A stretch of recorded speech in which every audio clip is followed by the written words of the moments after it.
Yaba mfowethu, vele inkunzi yayikhona. Zonke lezi zinto esezenzeka manje zazikhona nakudala, nedi sasingakhulumi kakhulu. Yabona lento yokuthi kubukeke sengathi abazali bethu benza ibhizinisi ngosisi bethu, yayivele ikhona nakudala futhi kudala yayisemthethweni phela.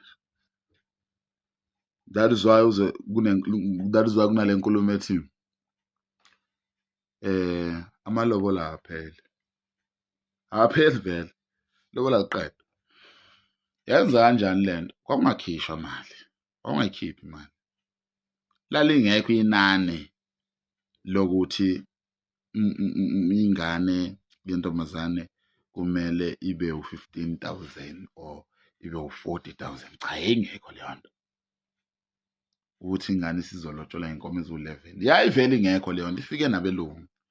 Let me tell you, kwakulotsholwa kanje kudala, wawuza namandla wesivuno sakho, wawuza nesivuno sakho sonyaka, understand? Nakho enginakho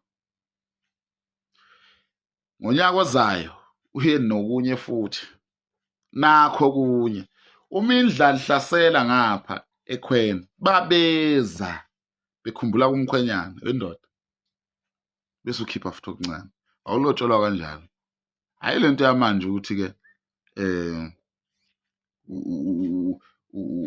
ukhipha inkomo eziwu-40 or bekiwe ukuthi yami ingane ngifuna okungaka. Ibhizinisi lelo, because leyo nto bafowethu iyona futhi edala ukuthi ngithi mase ngiy'khiphile iy'nkomo zami eziwu-11 zonke y'phelele, uzongitshela ukuthi ufuna 15 iy'nkomo bese ngiyilanda ngiy'khiphe lezi nkomo.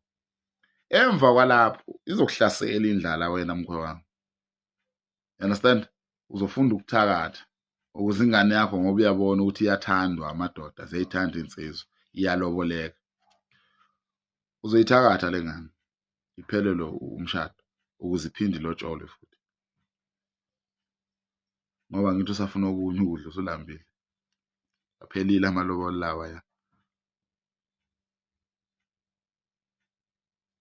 Ngeke phela ningizwe ngoba amakhandeni asebenze.